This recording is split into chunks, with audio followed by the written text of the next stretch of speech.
जय हिंद दोस्तों, आपके अपने चैनल निगम स्टडी पॉइंट में आप सभी का स्वागत है। मैं उम्मीद करता हूं आप सभी बहुत ही अच्छे होंगे और आप सभी की पढ़ाई बहुत ही अच्छी चल रही होगी और आगे ऐसे निरंतर चलती रहेगी, जो कि आपको दिल्ली पुलिस में सिलेक्शन के चांसेस बढ़ाएंगे। तो आज के इस खास वीडियो में हम बात करेंगे देश की राजधानी दिल्ली पुलिस, जो कि दिल्ली पुलिस से संबंधित आज का हमारा प्रैक्टिस सेट 16 है, जो कि हमारे एग्जाम में बहुत ही महत्वपूर्ण भूमिका निभाएगी और आपको दिल्ली पुलिस में सिलेक्शन के चांसेस बढ़ाएंगे। तो आइए चलते हैं बिना समय गंवाए हुए अपने पहले प्रश्न की तरफ। पहला प्रश्न आज का हमारा, निम्नलिखित में से भारत में तुर्की राज्य की स्थापना का श्रेय किस शासक को जाता है? Option A Iltutmish, option B Akbar, option C Mohammad Ghori, option D Mohammad Ghaznavi. तो हमारा आंसर होगा option number C Mohammad Ghori. ठीक है, भारत में तुर्की राज्य की स्थापना का श्रेय मोहम्मद गौरी को जाता है। अगर आपसे पूछ लिया जाए इसके आक्रमण का उद्देश्य क्या था, ठीक है, मोहम्मद गौरी के आक्रमण का उद्देश्य क्या था? आक्रमण का उद्देश्य क्या था? तो इसका उद्देश्य था भारत में मुस्लिम राज्य की स्थापना करना। ठीक है, मुस्लिम राज्य की स्थापना करना। ठीक है, अगर आपसे पूछा जाए भारत में पहला आक्रमण कब किया था मोहम्मद गौरी ने, भारत पर पहला आक्रमण किस वर्ष किया था? तो 1175 में। ठीक है, 1175 में। कहाँ पे? मुल्तान पर किया था। कहाँ पे? मुल्तान पर किया था। अगला प्रश्न बनता है इससे कि भारत पर दूसरा आक्रमण किस वर्ष किया मोहम्मद गौरी? दूसरा आक्रमण कब किया भारत पे? तो 1178 में। ठीक है, कहाँ पे? तो गुजरात में। तो उस समय शासन किसका था वहाँ पे? तो उस समय वहाँ पर भीम द्वितीय का शासन था। ठीक है, भीम द्वितीय का शासन था, जिसकी वजह से इसे हार का सामना करना पड़ा। ठीक है, मोहम्मद गौरी को भीम द्वितीय से हार का सामना करना पड़ा था। ठीक है, अगर आपसे पूछा जाए मोहम्मद गौरी किस दर्रे से भारत आया था? किस दर्रे से भारत आया था मोहम्मद गौरी? तो यह गोमल दर्रे से। ठीक है, गोमल, मोहम्मद गौरी गोमल दर्रे से भारत आया था। अगला कि तराइन का प्रथम युद्ध किस वर्ष हुआ था? तराइन का प्रथम युद्ध किस वर्ष हुआ था? तो 1191 में। ठीक है, 1191 में। किसके किसके बीच? मोहम्मद गौरी और पृथ्वीराज चौहान। ठीक है, पृथ्वीराज चौहान, इसमें किसकी जीत हुई थी? तो पृथ्वीराज चौहान की। ठीक है, तराइन का प्रथम युद्ध 1191 में हुआ था मोहम्मद गौरी और पृथ्वीराज चौहान के बीच, जिसमें पृथ्वीराज चौहान की विजय हुई थी। अगला है तराइन का द्वितीय युद्ध। तराइन का द्वितीय युद्ध किस वर्ष हुआ था? तो 1192 में। ठीक है, यह किसके किसके बीच हुआ था? तो यह भी मोहम्मद गौरी और पृथ्वीराज चौहान के बीच हुआ था। ठीक है, पृथ्वीराज चौहान के बीच हुआ था। इसमें किसकी जीत हुई थी? इसमें मोहम्मद गौरी की जीत हुई थी। ठीक है, तराइन का प्रथम युद्ध 1191 में हुआ था मोहम्मद गौरी और पृथ्वीराज चौहान के बीच, जिसमें पृथ्वीराज चौहान की विजय हुई थी। और तराइन का द्वितीय युद्ध 1192 में हुआ था, जिसमें मोहम्मद गौरी की जीत हुई थी। ठीक है, अगर आपसे पूछे भारत में मुस्लिम साम्राज्य की वास्तविक संस्थापक कौन है? भारत में मुस्लिम साम्राज्य का वास्तविक संस्थापक कौन है? तो आपका आंसर हो जाएगा मोहम्मद गौरी। ठीक है, मोहम्मद गौरी।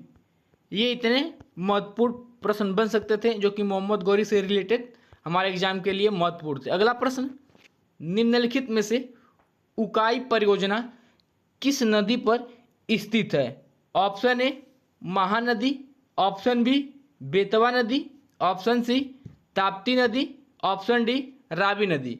तो हमारा आंसर होगा ऑप्शन नंबर सी ताप्ती नदी पर। ठीक है, उकाई परियोजना ताप्ती नदी पर स्थित है। अगला हमारा कुछ महत्वपूर्ण योजनाएं किस नदी पर स्थित है, हमारे एग्जाम के लिए महत्वपूर्ण है, जैसे कि हीराकुंड बांध परियोजना, हीराकुंड बांध परियोजना किस नदी पर स्थित है, तो यह महानदी पर, ठीक है, यह महानदी पर स्थित है। अगला है नागार्जुन सागर, नागार्जुन सागर परियोजना किस नदी पर स्थित है, तो यह कृष्णा नदी पर, ठीक है, कृष्णा नदी पर। अगला परियोजना माता टीला बांध, माता टीला बांध, यह किस नदी पर स्थित है, तो यह बेतवा नदी पर स्थित है, ठीक है, बेतवा नदी पर स्थित है। अगला हमारा तुंगभद्रा, तुंगभद्रा परियोजना, यह किस नदी पर स्थित है, तो यह पेन्नार नदी पर, ठीक है, पेन्नार नदी पर। इसका एक अन्य नाम है तुंगभद्रा नदी, ठीक है, तुंगभद्रा नदी। ये कुछ हमारे महत्वपूर्ण परियोजनाएं थे जो कि निम्नलिखित नदियों पर स्थित है। अगला प्रश्न हमारा, निम्नलिखित में से महादेवी वर्मा का उपनाम क्या है। Option A grand old man of India, option B man of destiny, option C आधुनिक मीरा, ऑप्शन डी पंजाब टैगोर। तो हमारा आंसर होगा ऑप्शन नंबर सी आधुनिक मीरा, ठीक है। महादेवी वर्मा का उपनाम क्या है, आधुनिक मीरा। अगले हमारे कुछ महत्वपूर्ण नाम, जैसे कि grand old man of India किसे कहा जाता है, तो दादा भाई नौरोजी को, दादा भाई नौरोजी को इनका उपनाम है। अगला मैन ऑफ डेस्टिनी किसका अन्य नाम है, मैन ऑफ डेस्टिनी तो नेपोलियन बोनापार्ट, ठीक है, नेपोलियन बोनापार्ट। अगला पंजाब टैगोर किसे कहा जाता है, तो पूरन सिंह को, ठीक है, पूरन सिंह। ये कुछ महत्वपूर्ण नाम थे जो कि हमारे उपनाम है इनके, ठीक है। अगला प्रश्न आपका, निम्नलिखित में से राज्य के नीति निर्देशक तत्व को भारतीय संविधान के किस भाग में उल्लेख किया गया है। ऑप्शन ए भाग 2, ऑप्शन बी भाग 3, ऑप्शन सी भाग 4, ऑप्शन डी भाग 1। तो हमारा आंसर होगा ऑप्शन नंबर सी भाग 4 में, ठीक है। राज्य के नीति निर्देशक तत्व को भारतीय संविधान के भाग 4 में उल्लेख किया गया है, ठीक है। अगर आपसे पूछा है भाग 2 में किसका उल्लेख है, तो नागरिकता का, नागरिकता का। अगला है भाग 1 में किसका उल्लेख है, तो संघ एवं राज्य क्षेत्र का, ठीक है, संघ एवं राज्य क्षेत्र का। अगला हमारा है भाग 4 से संबंधित महत्वपूर्ण प्रश्न है। भाग 4, अगर आपसे पूछा जाए डीपीएसपी किस आर्टिकल से किस आर्टिकल तक का उल्लेख है, तो अनुच्छेद 36 से 51 तक इसका उल्लेख किया गया, ठीक है। राज्य के नीति निर्देशक तत्व। अगर आपसे पूछा जाए डीपीएसपी किस देश से लिया गया है, तो आयरलैंड के संविधान से लिया गया है, ठीक है, आयरलैंड के संविधान से लिया गया है। इसका क्या उद्देश्य होता है, डीपीएसपी का उद्देश्य क्या है, तो अपने नागरिक को कल्याण के लिए केंद्रित कर एवं राज्य का निर्माण करना, ठीक है। अगर आपसे पूछ लिया जाए डीपीएसपी से कुछ प्रमुख कथन, अगर आपसे पूछा जाए संविधान की आत्मा किसने कहा है इसे, संविधान की आत्मा किसने कहा है इसे, तो जी ऑस्टिन ने, ठीक है, जी ऑस्टिन ने कहा है। अगला हमारा संविधान की अनूठी विशेषता किसने कहा है, संविधान की अनूठी विशेषता किसने कहा है इसे, विशेषता किसने कहा डीपीएसपी को, तो भीमराव अंबेडकर, ठीक है, मतलब कि BR अंबेडकर। अगला है डीपीएसपी से संबंधित कथन कि इसे सच्चा कूड़ादान या कचरा दान किसने कहा है, कचरा दान किसने कहा है डीपीएसपी को, तो टी कृष्णामाचारी, ठीक है, टी कृष्णामाचारी, ठीक है, इन्होंने डीपीएसपी को सच्चा कूड़ादान या कचरादान कहा है। ये हमारे कुछ महत्वपूर्ण कथन थे जो कि हमारे डीपीएसपी से संबंधित हमारे एग्जाम के लिए महत्वपूर्ण थे। अगला प्रश्न है हमारा, निम्नलिखित में से अरुण ग्रह की खोज किस वर्ष किया गया था? Option A 1881, option B 1781, option C 1876, option D 1760। तो हमारा आंसर होगा ऑप्शन नंबर बी 1781 में। ठीक है, अरुण ग्रह का अन्य नाम यूरेनस है, यूरेनस है। अगर आपसे पूछा जाए एग्जैक्ट डेट कब खोजा गया था, तो 13 मार्च 1781 को किसके द्वारा खोजा गया था इसके? तो विलियम हर्शिल द्वारा। ठीक है, विलियम हर्शिल द्वारा अरुण ग्रह की खोज किया गया था। अगर आपसे पूछा जाए अरुण ग्रह का सबसे बड़ा उपग्रह कौन सा है? सबसे बड़ा उपग्रह कौन सा है? तो टाइटेनिया। ठीक है, टाइटेनिया है। इसके कुल कितने उपग्रह हैं? तो 28 उपग्रह है। ठीक है, कुल 28 उपग्रह हैं जिसमें से 2 मुख्य हैं। ठीक है, अरुण ग्रह के 2 मुख्य उपग्रह कौन कौन से हैं? तो एरियल और मिरांडा। ठीक है, मिरांडा। अगला, इसे लेटा हुआ भी ग्रह कहा जाता है, लेटा हुआ ग्रह कहा जाता है। ठीक है, अगर आपसे पूछा जाए इसके वायुमंडल के चारों तरफ किस गैस की प्रधानता होती है, तो अरुण ग्रह के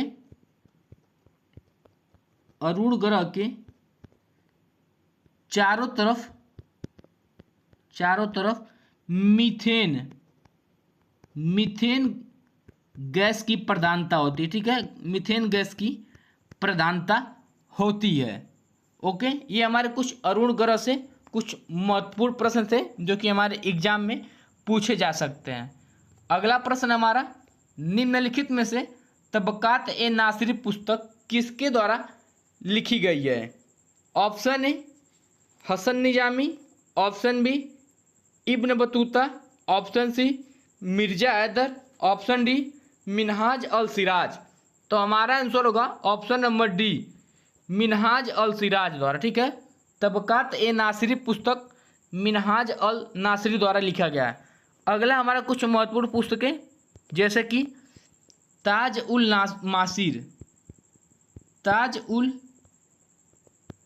मासिर पुस्तक किसके द्वारा लिखा गया है?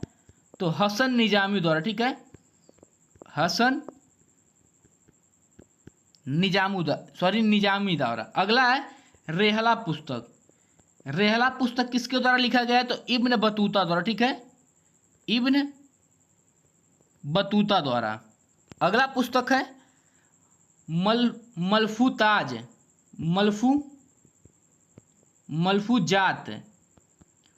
मलफूजात ए तैमूरी पुस्तक किसके द्वारा लिखा गया है? तो तैमूर द्वारा। ठीक है, मलफूताज ए तैमूरी पुस्तक किसके द्वारा लिखा गया है? तो तैमूर द्वारा। ठीक है, अगला पुस्तक तारिख ए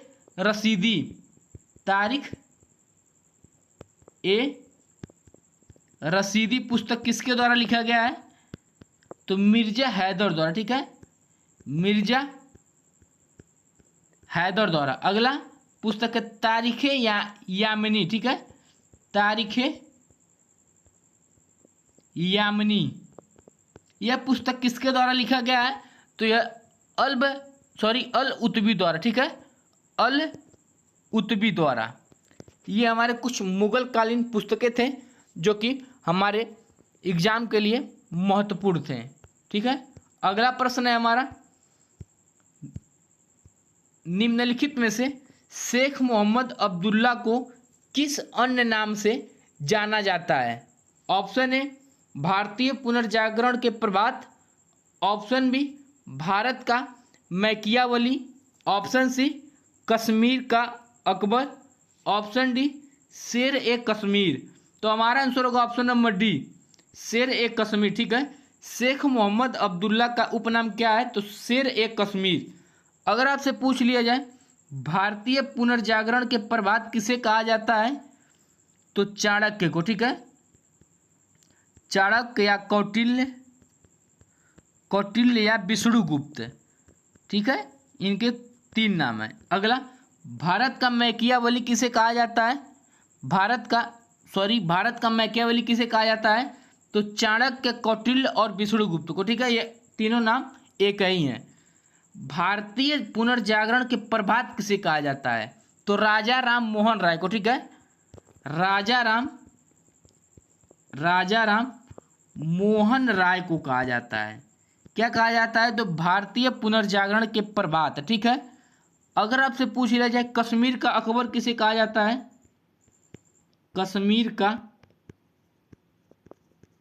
अकबर किसे कहा जाता है? तो जैन अल आबदीन। ठीक है, जैन अल आबदीन को। अगला हमारा, भारत कोकिला किसे कहा जाता है? भारत कोकिला किसे कहा जाता है? तो सरोजिनी नायडू को। ठीक है, सरोजिनी नायडू को।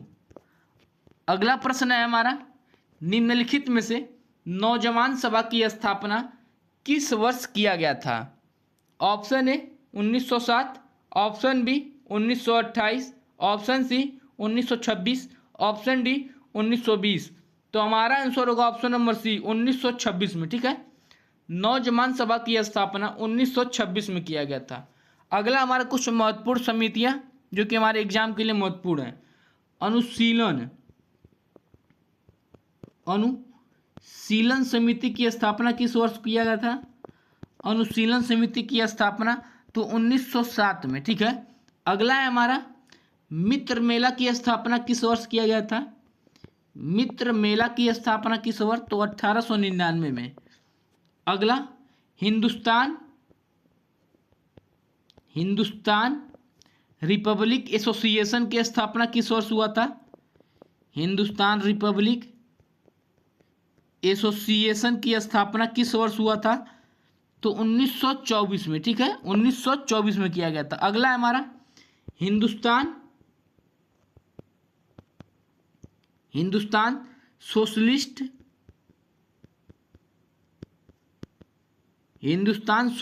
रिपब्लिक एसोसिएशन की स्थापना किस वर्ष हुआ था? एसोसिएशन की स्थापना किस वर्ष हुआ था? तो 1928 में। आप कंफ्यूज ना होइएगा, हिंदुस्तान रिपब्लिक एसोसिएशन की स्थापना 1924 में हुआ था और हिंदुस्तान सोशलिस्ट रिपब्लिक एसोसिएशन की स्थापना 1928 में किया गया था। ठीक है, अगला प्रश्न है हमारा, निम्नलिखित में से भारतीय संविधान के अनुच्छेद 18 में किसका उल्लेख किया गया है? ऑप्शन ए, लोक नियोजन के विषय में अवसर की समानता, ऑप्शन बी, कानून के समक्ष समानता, ऑप्शन सी, अस्पृश्यता का अंत, ऑप्शन डी, उपाधियों का अंत। तो हमारा आंसर होगा ऑप्शन नंबर डी, उपाधियों का अंत। ठीक है, अनुच्छेद 18 में उपाधियों का अंत का उल्लेख किया गया है। अगर आपसे पूछा जाए किस अनुच्छेद में अस्पृश्यता का अंत है? तो अनुच्छेद 17 में। ठीक है, इसमें उल्लेख किया गया है अस्पृश्यता का अंत या छुआछूत का निषेध अनुच्छेद 17 में उल्लेख है। अनुच्छेद 14 में कानून के समक्ष समानता का उल्लेख है। ठीक है, अगला हमारा, लोक नियोजन के विषय में अवसर की समानता अनुच्छेद 16 में किया गया है। ठीक है, अनुच्छेद 16 में। अगला है हमारा अनुच्छेद 15, इसमें किसका उल्लेख है? तो धर्म जाति या जन्म स्थान के आधार पर भेदभाव का निषेध। ठीक है, भेदभाव का निषेध है अनुच्छेद 15 में। ठीक है, अनुच्छेद 14 में किसका उल्लेख है? तो कानून के समक्ष समानता। ठीक है, कानून के समक्ष समानता। ठीक है, अगर आपसे पूछा है समानता का अधिकार का उल्लेख किस अनुच्छेद से किया गया है? समता का अधिकार का उल्लेख किस अनुच्छेद से किस अनुच्छेद तक किया गया है? तो अनुच्छेद 14 से 18 तक समता का अधिकार का उल्लेख किया गया है। ठीक है, अगला प्रश्न है हमारा, निम्नलिखित में से रातापानी टाइगर रिजर्व किस राज्य में स्थित है? Option A Andhra Pradesh, option B Tamil Nadu, option C Bihar, option D Madhya Pradesh. तो हमारा आंसर होगा option number D, Madhya Pradesh में। ठीक है, रातापानी टाइगर रिजर्व मध्य प्रदेश में स्थित है। अगला हमारा कुछ महत्वपूर्ण टाइगर रिजर्व जो कि हमारे एग्जाम के लिए महत्वपूर्ण है, जैसे कि कौन कौन सा है? Mudumalai, Mudumalai tiger reserve, tiger reserve यह कहाँ पर स्थित है? तो यह तमिलनाडु में स्थित है। ठीक है, अगला वाल्मीकि टाइगर रिजर्व कहाँ पर स्थित है? तो यह बिहार में स्थित है। ठीक है, अगला संजय दुबरी टाइगर रिजर्व कहाँ पर स्थित है? तो यह भी मध्य प्रदेश में स्थित है। ठीक है, अगला सतपुड़ा टाइगर रिजर्व कहाँ पर स्थित है? तो यह मध्य प्रदेश में यह भी स्थित है। ठीक है, अगला है वीरांगना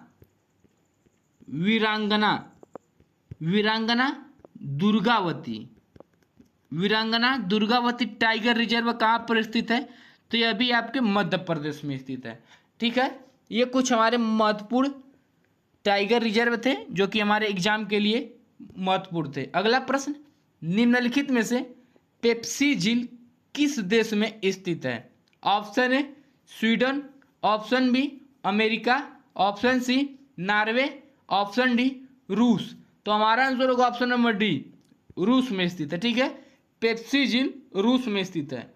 अगला हमारा कुछ प्रमुख देशों में स्थित झीलें जो कि हमारे प्रमुख देशों में स्थित झील कौन कौन से हैं? जैसे कि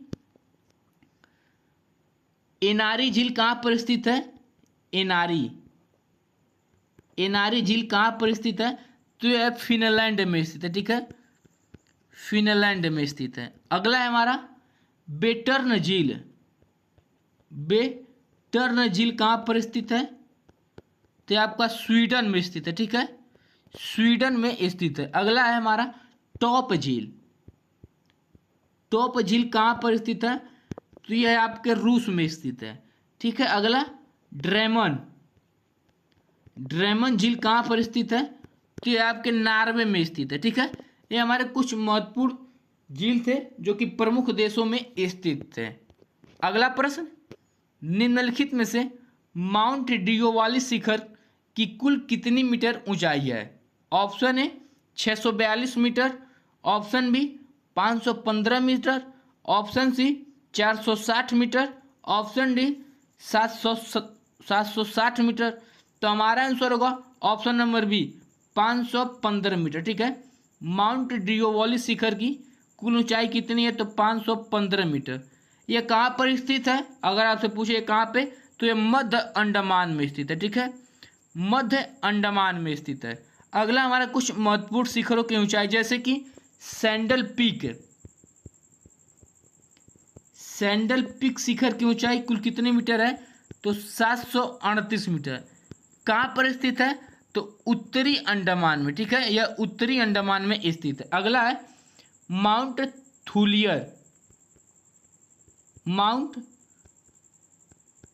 थूलियर शिखर की ऊंचाई कितनी है?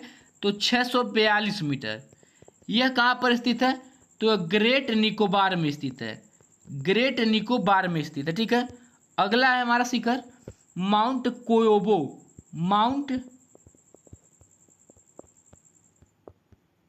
कोओबो। इसकी ऊंचाई कुल कितने मीटर है? तो यह 460 मीटर ऊंचा है। ठीक है, यह कहाँ पर स्थित है? तो यह दक्षिणी अंडमान में। ठीक है, यह दक्षिणी अंडमान में स्थित है। अगला है हमारा माउंट हैरियट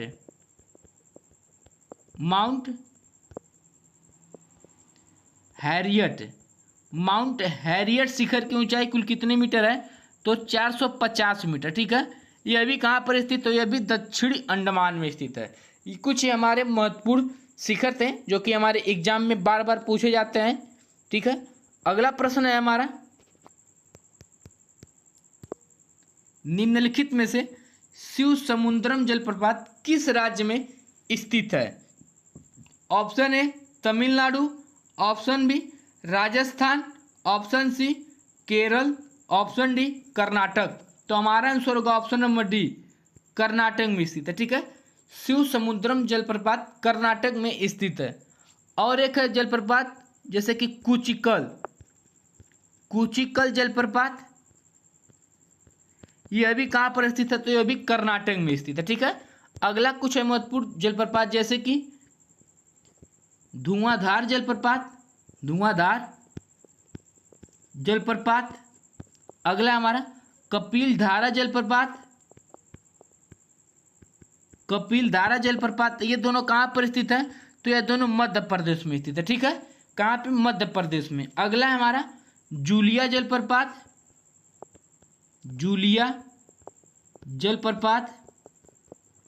अगला है हमारा भीमलाट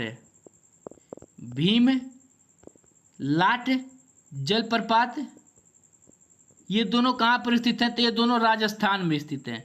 ठीक है, अगला प्रश्न है हमारा, निम्नलिखित में से शेर का वैज्ञानिक नाम क्या है? ऑप्शन ए केप्टा हिटमस, option B Panthera tigris, option C Panthera leo, option D ओबिज अराइज।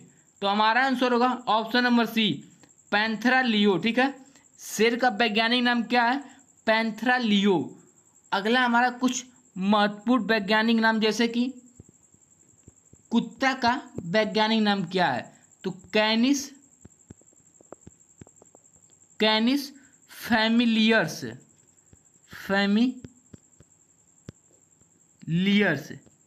अगला हमारा बकरी का वैज्ञानिक नाम क्या है? तो केप्टा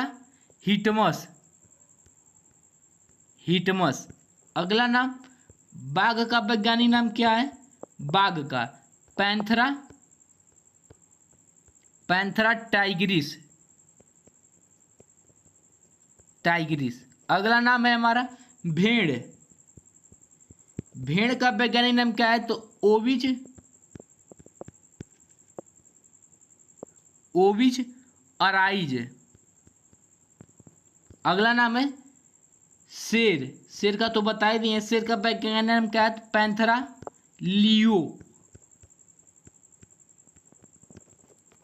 अगला प्रश्न है हमारा, निम्नलिखित में से डेविस कप किस खेल से संबंधित है? Option A tennis, option B शतरंज, option C hockey, option D cricket.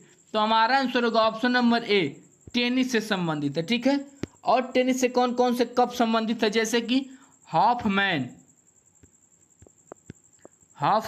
Cup, यह भी टेनिस से संबंधित है। अगला ग्रैंड प्रिक्स, यह भी किससे संबंधित है? टेनिस से। अगला फ्रेंच ओपन, यह भी टेनिस से संबंधित। अगला विंबलडन,